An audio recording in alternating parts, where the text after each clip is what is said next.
Bienvenidos a su programa National President. El día de hoy hablaremos de los presidentes más sobresalientes del país de México. Empezaremos con el presidente Porfirio Díaz.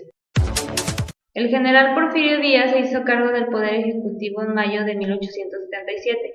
Al asumir este cargo se basó en el lema poca política y mucha administración. Este fue una etapa de transformación socioeconómica y un arranque hacia la modernidad. Procuró apegarse a las normas legales y al principio de no reelección. Los compañeros de Díaz en el ejército recibieron de él el pan o el palo.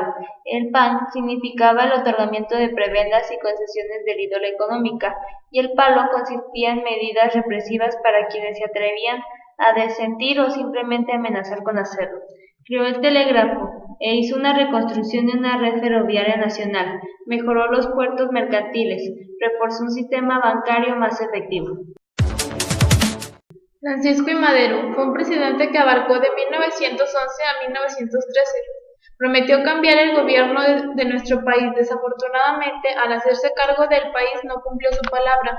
Después de 2 años de su presidencia, el 18 de febrero, Huerta tendió una trampa y encerró al presidente Madero y al vicepresidente Pino Suárez con la finalidad de postularse como presidente interino y después apoyar a Félix Díaz en las elecciones presidenciales. La madrugada del 19 de febrero, la Cámara de Diputados aceptó la renuncia forzada por Huerta. La noche del 22 de febrero, Madero y Pino Suárez fueron llevados sin orden alguna por órdenes del presidente de la penitenciaría y es cuando fueron asesinados minutos más tarde.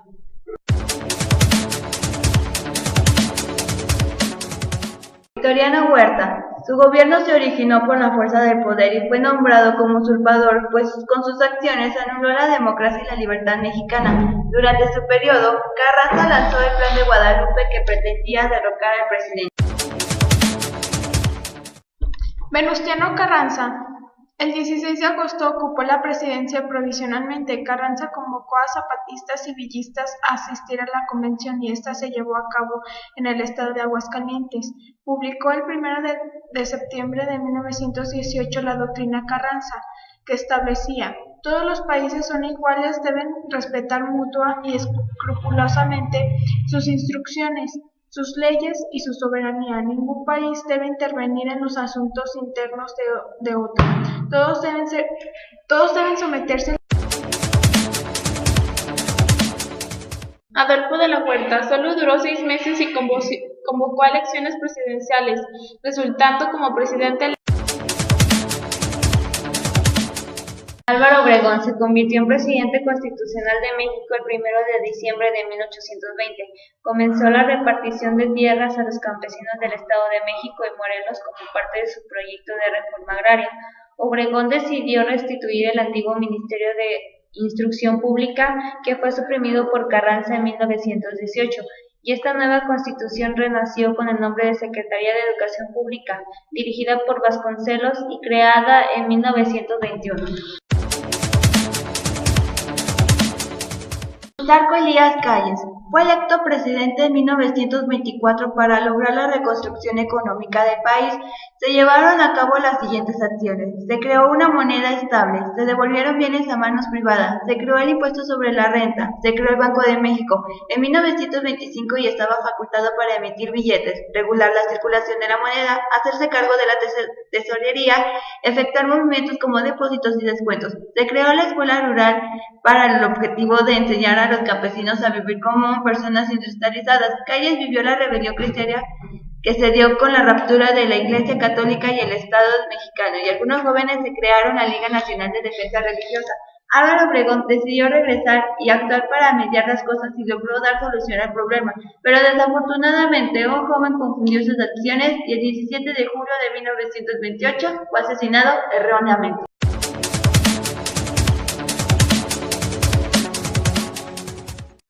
Emilio Portes Gil fue un presidente interino que comenzó su presidencia en 1928 a 1930, en la cual Calles tuvo gran influencia y se manifestó desde los primeros momentos.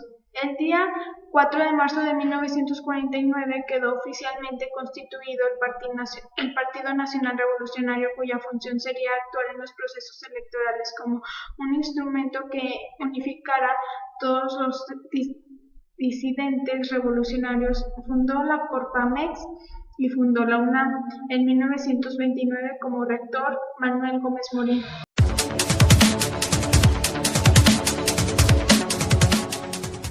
Pascual Ortiz Rubio. El 5 de febrero de 1930 comenzaba su mandato el nuevo presidente de la República Mexicana, resultando vencedor Pascual Ortiz Rubio, y protegido del expresidente Calles, renunció a la presidencia de la República obligado por el jefe máximo.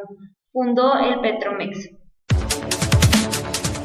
Abelardo Rodríguez inició su gobierno el mes de octubre de 1932 y llevó a cabo una convención del PNR en la ciudad de Aguascalientes para modificar políticas a la Constitución, como los diputados únicamente se establecerán en periodos de 3 años, los senadores regirán por periodos de 6 años, se establece el principio de la no reelección para presidentes interinos, provisionales o constitucionales de la República.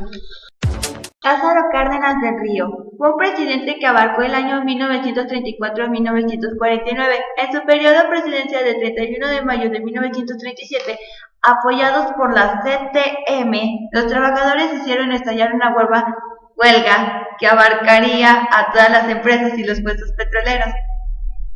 El presidente Lázaro Cárdenas hizo presencia para buscar solución a la huelga y no demostró desacuerdo ante ello. Al contrario, rescató que los trabajadores tenían derecho a huelga para mejorar sus condiciones de vida, pero también les solicitaba de manera más atenta que detuvieran el movimiento, pues ello afectaba fuertemente la economía del país. Como respuesta de los obreros, decidieron poner fin a la huelga y colaborar con el gobierno. El 18 de diciembre de 1937, el presidente de la República Mexicana convocó a una asamblea con el fin de reformar el Partido Nacional Revolucionario.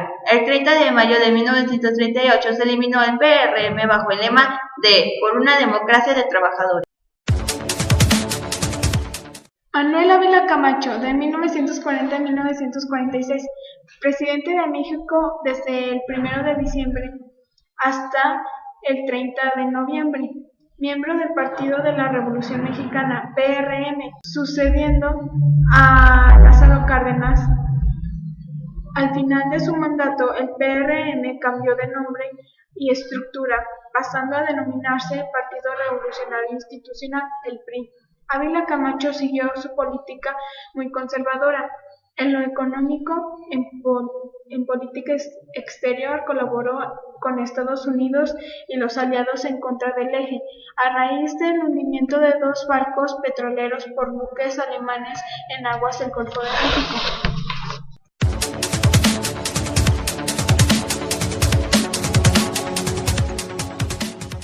Miguel Alemán Valdés, 1946-1952. Alemán hubo de iniciarse hacia una moderna forma de autoritarismo puesto en práctica por medio de 3 líneas de acción: A. Sometimiento de los gobernadores a la disciplina política presidencial; B. Eliminación de la izquierda de los sindicatos; y C. Expulsión de los elementos comunistas del PRI.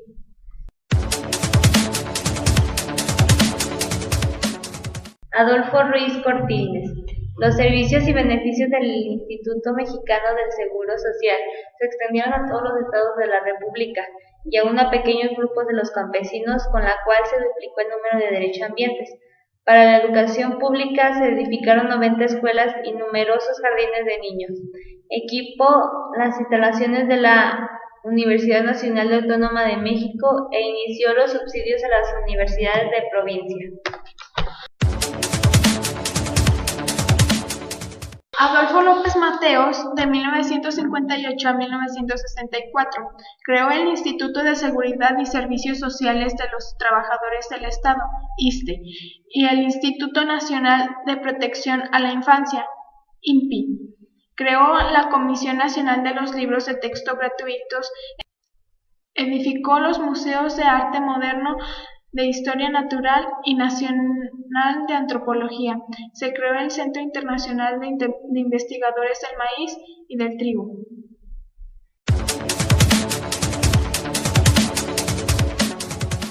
Gustavo Díaz Ordaz, 1964-1970. La memoria de la Procuraduría General de la República correspondiente al periodo de septiembre de 1968 a agosto de 1969 da cuenta de las averiguaciones previas que se abrieron por los delitos de sedición, asociación delictuosa, incitación a la rebelión y otros con motivo de denuncia formuladas por diversas policías del Distrito Federal en relación de Tlatelolco del 2 de octubre de 1968. El Ministerio Público Federal inició la investigación consignando las averiguaciones previas correspondientes a 105 personas detenidas, de las cuales 45 obtuvieron su libertad y desistimiento de la acción penal total o parcial. A la fecha de la memoria, agosto de 1969, 60 personas se encontraban bajo los efectos jurídicos del auto de formar prisión dicta contra ellas con motivo de estos acontecimientos. En 1972, 27 personas que aún se encontraban en prisión por delitos relacionados con estos hechos fueron liberadas por desistimiento del Ministerio Público en libertad de bajo protesta. Luis Echeverría Álvarez, 1970-1976. Luis Echeverría intentó distanciarse de su responsabilidad en la represión del movimiento estudiantil de 1968. 10 de octubre de 1971 tuvo lugar en una manifestación estudiantil en la Ciudad de México. Apoyó a los estudiantes de la ciudad de Monterrey. Estos fueron recibidos por un grupo paramilitar al servicio del Estado llamado Los Halcones. Expresidente se desligó de los hechos y pidió la renuncia del entonces jefe de departamento del Distrito Federal, Alfonso Martínez Domínguez. Estos hechos se conocieron con el nombre de la matanza del Jueves de Corpus. Durante su mandato se dio la primera crisis económica desde el inicio del llamado Milagro Mexicano. Durante su gobierno se abandonó el tipo de cambio fijo que existía desde 1954 de 12.50 por dólar. Al final de su sexenio llegó a los 25 por dólar. La deuda externa aumentó de los manejables 6.000 millones de dólares que había heredado de Díaz Ordaz a más de 20 millones. Entrega la presidencia de José López Portillo en 1976 por la candidatura del PRI. José López Portillo, su proyecto de gobierno se concentraba en 3 partes: 2 años de recuperación, 2 de consolidación y 2 de crecimiento acelerado, y para lograrlo urgía superar las discrepancias y avanzar. Hagamos una tregua inteligente para recuperar nuestra serenidad y no perder el rumbo. Podemos hacer de nuestra patria un infierno o un país donde la vida sea buena. Pidió disculpas a los marginados por el fracaso del Estado, lo que expresó cambiar en su gobierno, acordando así un momento memorable dentro del devenir político en el país. En materia económica, su administración se caracterizó sobre todo después de la primera mitad por tomar decisiones arbitrarias, financieras y netas que detonaron la crisis más severa en la historia de México. Desde la época revolucionaria, no solo repitiendo sino aumentando los errores del periodo de Echeverría.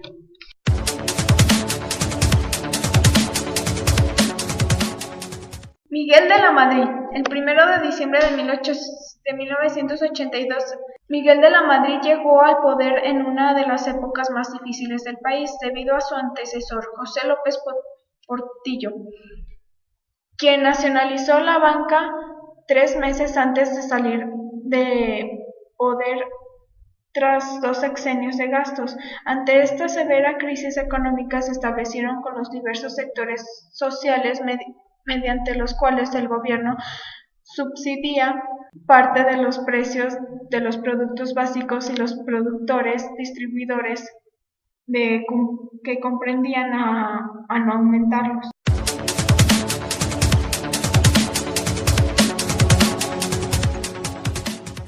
Carlos Salinas de Gortari.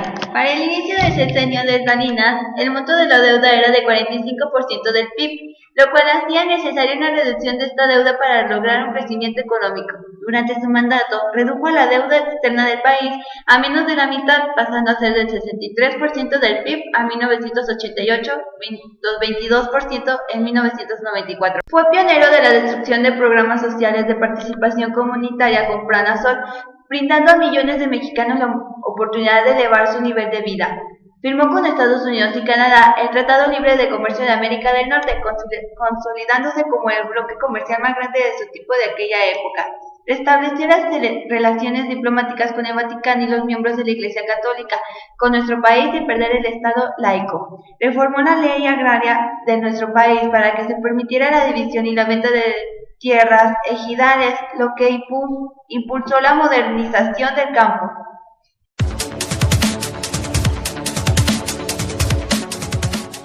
Ernesto Zedillo Ponce de León fue presidente de México entró el 1 de diciembre de 1994 y el 30 de noviembre del 2000. Una vez que ocupó la presidencia, Ernesto Zedillo Ponce de León continuó el diálogo con las rebeldes zapatistas. También incrementó la presencia militar en la entidad.